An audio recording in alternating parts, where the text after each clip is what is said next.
Good morning friend. মানুহে জানে যে একদিনাই ছাকচেছ নহয়, তাৰ কাৰণে সময় লাগে। এই সময়খিনি হৈছে আমাৰ ধৈৰ্যৰ ফল। আমাৰ যদি ধৈৰ্য নাথাকে তেনেহ'লে আমি আগবাঢ়িব নোৱাৰিম, সেইটোও ফাইনেল। ছাছপে এনেকুৱা এটা প্লেটফৰ্ম য'ৰ পৰা আমি পাৰ্মানেণ্টলি পেচিভ ইনকাম আমি অৰ্জন, হয়তো কোনোবাই 10 টাকা, কোনোবাই 20 টাকা, কোনোবাই 1 টাকা, কোনোবাই 2 টাকা আৰাম কৰি পাৰ ডে হিচাপে কামাই কৰি আছে নতুনসকলে।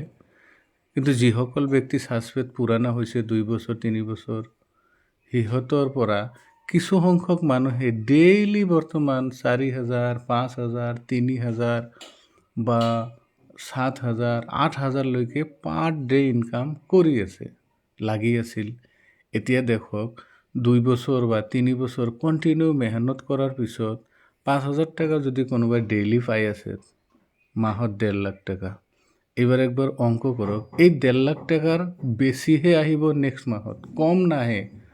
আৰু ছিষ্টেমটো এনেকুৱা যে আমি বেলেগক ক'বই নালাগে। একবাৰ ভাবকচোন, আমি কি ক'ব লাগিব নেকি যে আপুনি ৰিচাৰ্জ কৰক, আপুনি লাইনৰ বিল দিয়ক, বা আপোনাৰ বাইকখন ইঞ্চুৰেঞ্চ কৰাই লওক। যিমানবোৰ ছাৰ্ভিচ আছে এইবিলাক আমি কাকো তেল মাৰিব নালাগে, এনেকুৱা এটা ছিষ্টেম। গতিকে এই ছিষ্টেমত যদি আমি লাগি থাকিব পাৰোঁ না, তেনেহ'লে এটা টাইমত আমি 100% ছাকচেছ। যেনেকৈ ধৰক মইতো গুৰুত্ব আগত দিয়াও নাছিলোঁ, অলপ অলপ কৰি আছিলোঁ। তথাপিও ধৰক যিখিনি আমি মানে বৰ্তমান দেখি আছোঁ, ভাল লাগিছে। যে দেখক যোৱাকালিয়ে প্ৰায় মোৰ 14 টাকা না 15 টাকামান আহিছে। তে এই 14-15 টাকা যে আহিছে 50-60 জন মানুহৰ পৰা, কাৰোবাৰ পৰা হয়তো 70 পইচা, 50 পইচা, 20 পইচা, 10 পইচা, 1 টাকা বা 90 পইচা, 99 পইচা, এনেকুৱা কৰি আমি বিভিন্ন জনৰ পৰা পাইছোঁ। এটা লেভেল নহয়, আমি 7টা লেভেলত যিমান মানুহ হ'ব আমাৰ, সিমান মানুহৰ পৰাই আমি এই পইচা পাই থাকিম যেতিয়াই ছাৰ্ভিচ ইউজ কৰিব। গতিকে বহি নাথাকি একদম ফ্ৰী কনচেপ্ট, কাৰো পৰা 1 টাকা ল'ব নালাগে, লাইভতো ল'ব নালাগে। আৰু এই ছাছপেত বহুত ধৰণৰ সুবিধা দিনক দিনে আহি আছে। বহুত কেইটা ছাৰ্ভিচ লাইভ হৈছে, আপোনালোকে মিটিঙত পাৰিলে জইন কৰিব মাজে মাজে। আৰু এটা কথা, আমাৰ ষ্ট'ৰ যিটো ছাছপেত মানে শ্বপিং পৰ্টেলো লাইভ হৈ গ'ল। কাৰোবাৰ যদি কিবা বস্তু লাগে, তাৰে পৰাও অনলাইনত ল'ব পাৰিব।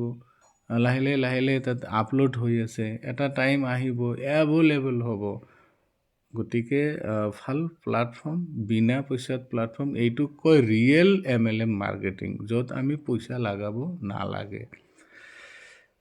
ঠিক আছে, মই ভাবোঁ আপোনালোকে বহি নাথাকি যোনে যিমান পাৰে ফ্ৰী যদি 5টা-10টা কৰি কমচে কম ডেইলি লগাবই পাৰিব আৰামছে।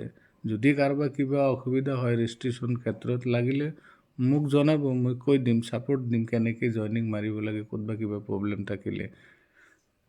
Thank U.